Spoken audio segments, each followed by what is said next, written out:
everyone, a very warm welcome to my channel. Thanks for choosing my video. In this video, we are going to discuss some market related word because when we visit to the market, we find so many things over there like prices are increasing, prices are decreasing, and vegetables are rotten. So many things like that. So that's why I picked today this point and sentences, and I will tell you in Hindi too. So without any further do let's start. तो चलिए देखते हैं कुछ sentence one by one. जब हम market पहुंचते हैं तो हमें कुछ चीज़ें सस्ती महंगी लगती है जो हमें अब इंग्लिश में बोलना है। तो जब मैं मार्केट पहुंची तो मुझे टमाटर बहुत सस्ते पड़े, तो इससे मैं कहूँगी when I reach to the market, या फिर when I went to the market I found tomatoes very cheap, या फिर I got tomatoes very cheap. यानी मुझे बोलना है कि मुझे बहुत सस्ते लगे या फिर मुझे सस्ते में मिले। अगर यहीं पर मुझे कहना है कि टमाटर के रेट उतर गए हैं, टमाटर की कीमतें उतर गई है, तो इसे मैं इंग्लिश में कहूँगी the prices of tomatoes have decrease. The prices of tomatoes have decrease, यानी टमाटर के भाव उतर गए हैं। अगर मुझे कहना है कि भाव उतर रहे हैं, तो ये कंटिन्यूस टेंस में मैं किस तरह से बताऊंगी? The prices of tomatoes are decreasing. The prices of tomatoes are decreasing. तो इसे हम डिक्रीजिंग के साथ भी बना सकते हो, और अगर आपको आप चाहे तो इसे गोइंग डाउन के साथ में भी बना सकते हो, जैसे कि the prices of tomatoes are going down. Going down यानी कोई चीज़ कम होना, नीचे जाना, गोइंग डाउन। अगर मुझे कहना है कि भाव बढ़ गया, तो इसे हम किस तरह से बनाएंगे? चलिए अब मैं बताती हूँ कि मुझे कोई चीज़ महंगी पड़ी। हाँ, महंगी पड़ने से हमें एक चीज़ याद आती है कि आजकल महंगाई बहुत बढ़ गई है। तो महंगाई को इंग्लिश में कहते हैं इन्फ्लेशन। तो मुझे कहना है महंगाई बढ़ गई है, तो मैं कहूँगी the inflation has gone up. The inflation has gone up, या फिर इंक्रीज्ड। इंक्रीज के साथ में भी हम बना सकते हैं और गॉन अप के साथ में बना सकते हैं। हैज़ और हैव जब हम यूज़ करते हैं तो थर्ड फॉर्म यानी गॉन अप मैंने यहाँ पर ली हुई। ठीक है, तो चलिए आप बात करते हैं महंगी चीज़ के बारे में।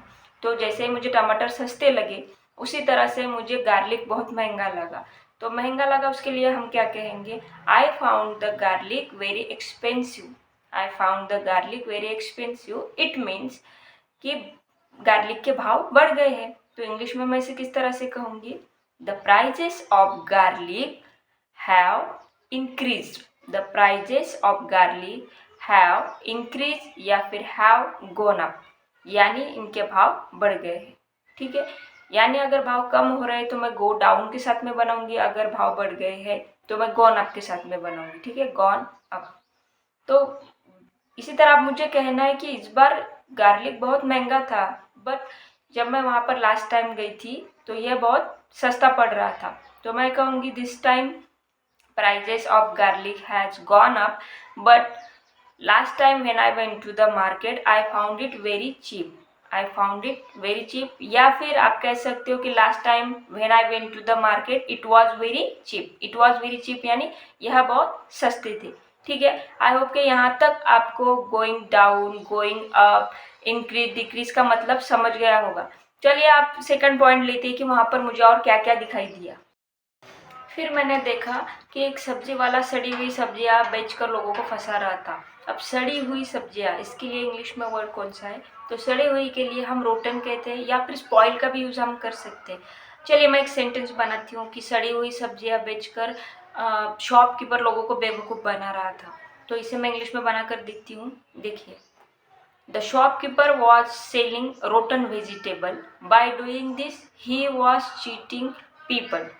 देखिए फिर से एक बार बोलती हूँ, the shopkeeper was selling rotten vegetable, bye doing this he was deceiving people. यानी सड़ी हुई सब्जियां शॉपकीपर बेच रहा था और ऐसा कर कर लोगों को बेवकूफ़ बना रहा था या फंसा रहा था। बेवकूफ़ नहीं पर फंसा रहा था। तो चीट यूज करके हमने इसे बनाया। अब मैं इसे डिसीव से बनाती हूँ।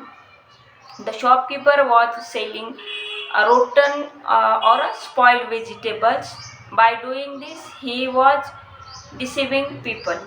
Bye doing this he was deceiving people, यानी दोनों वर्ड इंटरचेंजेबली आप यूज़ कर सकते हो और दोनों वर्ड यूज़ करके आप सेंटेंस को फॉर्म कर सकते हो। ठीक है, तो इस सेंटेंस में हमने देखा सड़े हुए के लिए हम क्या यूज़ करते हैं और डिसीव और चीट का मीनिंग क्या है। उसके बाद मैंने पोटैटो खरीदे। ठीक है, तो मैंने 25 रुपये पर किलो से पोटैटो लिए। अब देखिए मार्केट में हम बहुत सारी चीज़ें लेते हैं, लेकिन हमें ये बताना नहीं आता कि मैंने 5 रुपए किलो में ये चीज़ ली, तो इसे इंग्लिश में किस तरह से बोलना है। या फिर 10 रुपए किलो से मैंने भिंडी ली, तो इसे इंग्लिश में किस तरह से कहना है।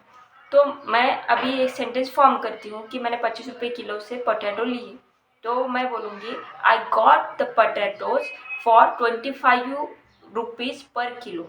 देखिए, I got the potatoes for 25 rupees पर किलो, यानी मैंने 25 रुपए किलो से पोटैटो लिए। ठीक है। अब दूसरी बात मैंने क्या की कि मैंने इस बार एडवांस में अनियन ले लिया।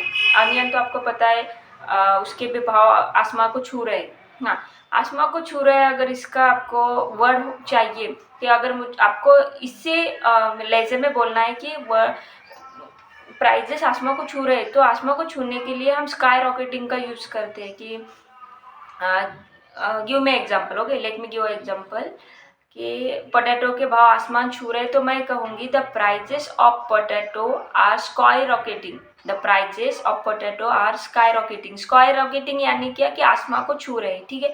अब स्काई रॉकेटिंग को लेकर आप एक वर्ड फॉर्म कीजिए, और अगर आपको कहना है कि 10 रुपये किलो में आपने भिंडी ली, तो इसे किस तरह से बोलेंगे ये भी कमेंट बॉक्स में ज़रूर बताइए। ठीक है। हाँ, तो मैं कह रही थी कि इस बार मैंने अनियन एडवांस में ले ली है, क्योंकि वो बहुत देर तक ख़राब नहीं होते। तो इसे मैं किस तरह से फॉर्म करूँगी। This time I bought onion in advance because it can last for many days. This time I bought onion in advance. In advance यानी मैंने एडवांस में ले लिए, because it can last for many days, यानी ये बहुत देर तक चलते हैं, यानी ये ख़राब नहीं होते। तो इस तरह से मैंने सेंटेंस को फॉर्म किया और इस तरह से मैंने शॉपिंग की। आपको कैसा लगा ये वीडियो, क्या आपके लिए कुछ हेल्पफुल है, ज़रूर कमेंट बॉक्स में बताइए। अगली वीडियो में मैं आपसे मिलूँगी, तब तक के लिए allow me, bye, take care.